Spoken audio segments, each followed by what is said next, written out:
आज हम आपको थोड़ा बहुत तारुफ करवाते हैं फार्माकोलॉजी के बारे में। अगर हम बात करें फार्माकोलॉजी के बारे में तो what is a pharmacology. Basically pharmacology के अंदर हम उन सब्सटेंसेस की बात करते हैं या उन सब्सटेंसेस के बारे में पढ़ते हैं जो हमारे लिविंग सिस्टम के साथ इंटरेक्ट करते हैं केमिकली, थ्रू केमिकल प्रोसेसेस हमारे लिविंग सिस्टम के साथ इंटरेक्ट करते हैं। वो बेसिकली क्या करते हैं, वो सब्सटेंसेस हमारे लिविंग सिस्टम के साथ बाइंड करते हैं विद रेगुलेटरी मॉलिक्यूल्स। हमारे लिविंग सिस्टम में जो रेगुलेटरी मॉलिक्यूल होते हैं उनके साथ वो बाइंड करते हैं।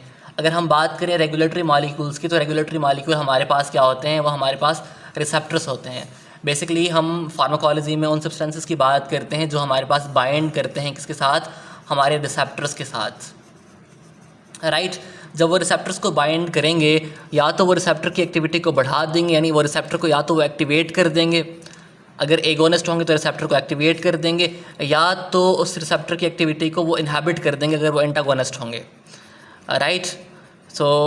एक तो ये हमारे पास डेफिनेशन हो गई इसकी। अगर वो एक्टिवेट करेंगे तो वो सिस्टम, लिविंग सिस्टम को मतलब वो उस प्रोसेस को बढ़ा देंगे या उस प्रोसेस को स्टार्ट करवा देंगे, अगर इनहिबिट करेंगे तो वो उस प्रोसेस को रोक देंगे। एक तो ये डेफिनेशन होगी।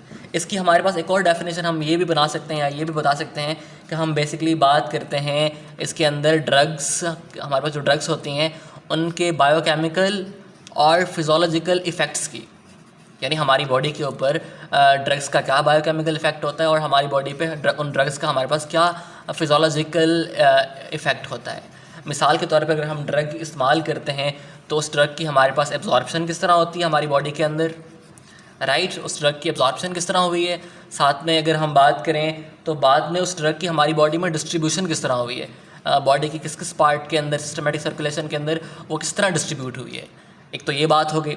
उसके अलावा उस ड्रग का हमारे पास मेटाबॉलिज्म किस तरह हुआ है, आया वो लीवर में मेटाबोलाइज हुई है या कहीं और मेटाबोलाइज हुई है, राइट।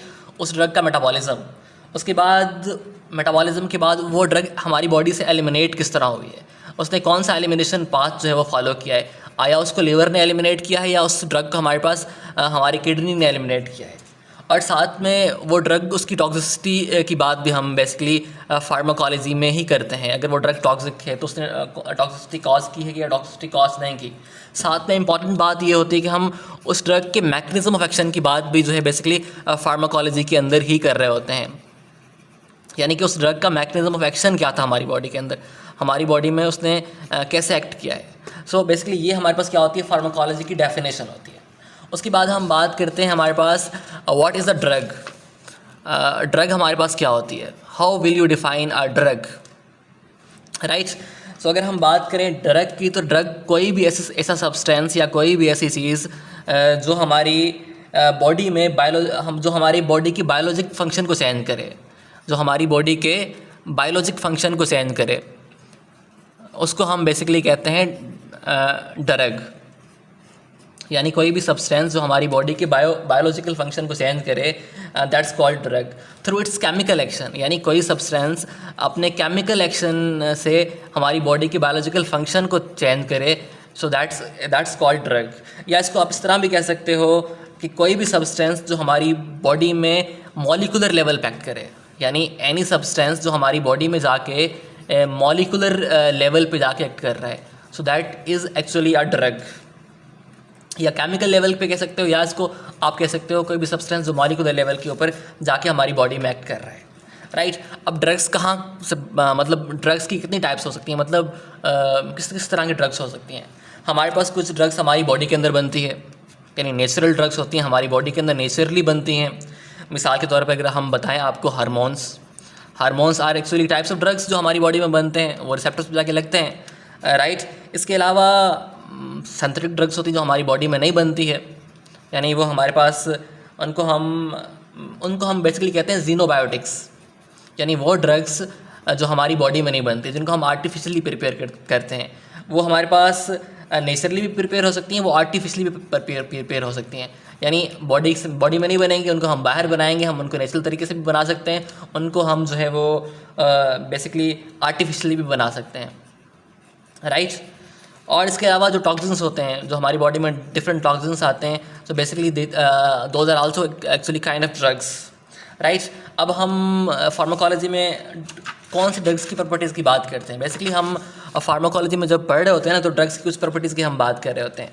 ड्रग्स की हम पहले बात कर रहे होते हैं फिजिकल प्रॉपर्टीज़ की। What are the physical properties of that drug. अब हमारे पास फिजिकल प्रॉपर्टीज़ क्या होती हैं? फिजिकल प्रॉपर्टीज़ हमारे पास ये होती हैं कि वो ड्रग हमारे पास सॉलिड है, कि हमारे पास वो लिक्विड है, या हमारे पास वो गैस है एट रूम टेम्परेचर, या उस ड्रग की फिजिकल नेचर क्या है।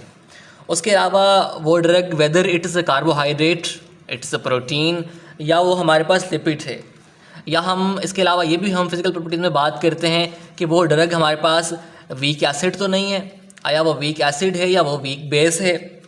तो ये भी हमारे पास क्या है, बेसिकली जो है वो हमारे पास ड्रग की जो है वो फिजिकल प्रॉपर्टीज़ में आता है, राइट। इसके अलावा हम बात करेंगे ड्रग की साइज़ की। What is the molecular size of that drug, यानी साइज़ की।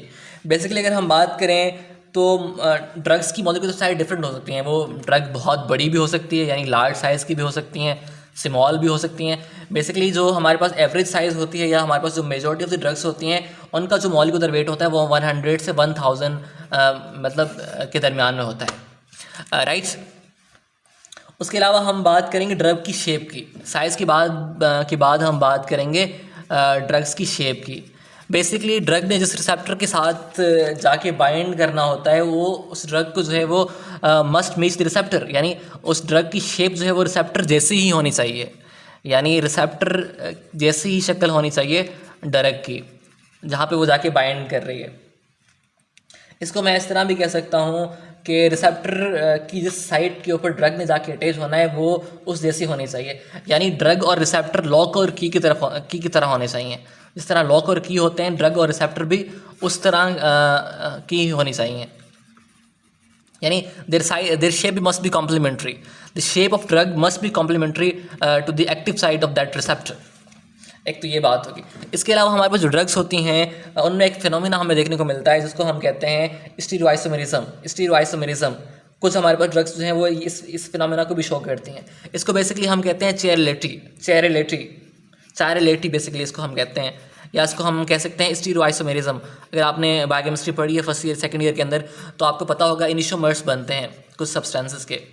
कार्बोहाइड्रेट्स के अंदर आपने पढ़ा होगा लेवोरोटेटरी, रेक्सोरोटेटरी, वो बेसिकली क्या होते हैं, इनिशोमर्स होते हैं। तो हमारे पास कुछ ड्रग्स जो हैं वो उनके इनिशोमेरिक फॉर्म्स भी होती हैं। फॉर एग्जांपल एक ड्रग हमारे पास आती है, अगर हम उसकी बात करें, उसका मैं नाम यहाँ लिख दूँ, लेबिटोलोल। तो इस ड्रग के हमारे पास क्या होते हैं, 4 इनिशोमर्स होते हैं, यानी 4 डिफरेंट हमारे पास क्या होते हैं, इस ड्रग के हमें मिरर इमेजेस मिलते हैं। 4 डिफरेंट हमें इस ड्रग के इनिशोमर्स मिलते हैं, या इसको हम कह सकते हैं इस ड्रग के हमारे पास 4 डिफरेंट मिरर इमेजेस आते हैं। अब हमारे पास जो एक स्पेसिफिक मिरर इमेज होगा वो हो सकता है ज़्यादा इंपॉर्टेंट हो उसकी किसी दूसरी इनिशोमेरिक फॉर्म से। तो ये भी हम बात फार्माकोलॉजी में ही करते हैं। इसके अलावा जो इंपॉर्टेंट चीज़ है वो ड्रग की रिएक्टिविटी है, और ड्रग की जो है वो रिसेप्टर के साथ बॉन्डिंग की बात करते हैं। How does a drug make bond with that receptor. For example drug जो है वो इंटरेक्ट करती हैं रिसेप्टर के साथ bye means of chemical bonds. अब वो केमिकल बॉन्ड्स किस तरह के हो सकते हैं, बेसिकली हमारे पास वो केमिकल बॉन्ड हमारे पास कोवेलेंट भी हो सकता है। ड्रग जो है वो रिसेप्टर के साथ कोवेलेंटली भी जाके बाइंड कर सकती है। हमारे पास जो कोवेलेंट बॉन्डिंग होती है बेसिकली वो बहुत स्ट्रॉन्ग होती है। बेसिकली जब ड्रग किसी भी रिसेप्टर के साथ कोवेलेंटली जाके बॉन्ड करती है तो वो बहुत स्ट्रॉन्ग बॉन्ड होता है, और साथ में वो बॉन्ड जो है वो इरिवर्सिबल होता है। वो ड्रग जो है वो रिवर्सिबली बाइंड नहीं कर रही होती, वो इरिवर्सिबली बाइंड कर रही होती है, राइट। इरिवर्सिबल बॉन्डिंग होती है और ये बहुत स्ट्रॉन्ग होती है। इसके अलावा हमारे पास जो मोस्ट कॉमन हमारे पास जो ड्रग्स की बॉन्डिंग होती है वो आयनिक बॉन्डिंग होती है। ड्रग्स बेसिकली आयनिक तरीके से भी जो है वो क्या करती हैं, रिसेप्टर के साथ बाइंड करती हैं। और आयनिक बॉन्डिंग जो है वो कंपेरेटिवली जो है वो क्या है, वो हमारे पास लेस स्ट्रॉन्ग है एज़ कम्पेयर टू हमारे पास कोवेलेंट बॉन्डिंग। लेकिन ये मोस्ट कॉमन है, ये वाली हमारे पास जो बॉन्डिंग होती है रिसेप्टर के साथ ड्रग की आयनिक बॉन्डिंग, ये मोस्ट कॉमन हमें देखने को मिलती है, ठीक है। इसके अलावा हमारे पास एक और बॉन्डिंग की टाइप आ जाती है रिसेप्टर के साथ ड्रग्स की, उसको हम कहते हैं हाइड्रोफोबिक। आपने हाइड्रोफोबिक सुना भी होगा वर्ड ना, हाइड्रोफोबिक बॉन्ड्स भी ड्रग्स बनाती हैं। ये हमारे पास क्वाइट वीक बॉन्डिंग होती है, it's very weak type of bonding between receptor and the drug. ये हमारे पास कहाँ मिलती है हमें, ये इंट्रैक्शन आपको वहाँ नज़र आती है जब हमारे पास जो ड्रग्स हमारे पास लिपिड सॉल्युबल होती हैं। जब हमारे पास लिपिड सॉल्युबल हमारे पास जो ड्रग्स होती हैं वो सेल मेम्ब्रेन के साथ, लिपिड सॉल्युबल सेल मेम्ब्रेन के साथ जब वो बाइंड करती है, लिपिड सेल मेम्ब्रेन के साथ, जो सेल मेम्ब्रेन के हमारे पास सेल मेम्ब्रेन में वैसे भी लिपिड होते हैं, तो वो जब सेल मेम्ब्रेन के लिपिड्स के साथ इंटरेक्ट करती हैं तो वो बेसिकली जो है वो हाइड्रोफोबिक इंट्रैक्शन हमें नज़र आती है। यानी हमारे पास जो लिपिड सॉल्युबल ड्रग्स हैं वो जब हमारे पास सेल मेम्ब्रेन के साथ इंटरेक्ट करती हैं तो वो हम वहाँ पे हाइड्रोफोबिक बॉन्डिंग होती है। राइट, अब थोड़ा बहुत हम आगे चलते हैं, आगे मैं आपको थोड़ा बहुत बताऊँ तो वो हमारे पास जो ड्रग्स हमारे पास वीक बॉन्ड बनाती हैं रिसेप्टर के साथ, दोज ड्रग्स जो हमारे पास रिसेप्टर के साथ वीक बॉन्ड बनाती हैं वो हमारे पास सेलेक्टिव इन नेचर होती हैं। यानी drugs which bind through weak bonds, यानी रिसेप्टर प्लस ड्रग, अगर इनके दरमियान में हमारे पास क्या है, इनका अगर बॉन्ड हमारे पास क्या है, वीक है, अगर तो हमारे पास बॉन्ड इन ड्रग और रिसेप्टर की बॉन्डिंग वीक है, एक ड्रग रिसेप्टर के साथ वीक बॉन्ड बना रही है, तो वो ड्रग हमारे पास जनरली क्या होती है, वो जनरली सेलेक्टिव होती है then those drugs that make strong bonds. यानी the drug which binds with receptor with the weak bond is actually selective type of drug as compare to those that are making strong bond. Right, इसके अलावा एक और term आपको देखने को मिलती है फार्माकोलॉजी के अंदर, जिसको हम कहते हैं प्रोड्रग। अब हमारे पास प्रोड्रग क्या होती है? If you talk about prodrug, हमारे पास कुछ ड्रग्स जो हैं वो बॉडी में जाके एक्टिवेट होती हैं, यानी वो पहले एक्टिवेट नहीं होती हैं, वो बॉडी में हमारे पास जाके एक्टिवेट होती हैं, यानी वो एक्टिवेट इन बॉडी होती हैं,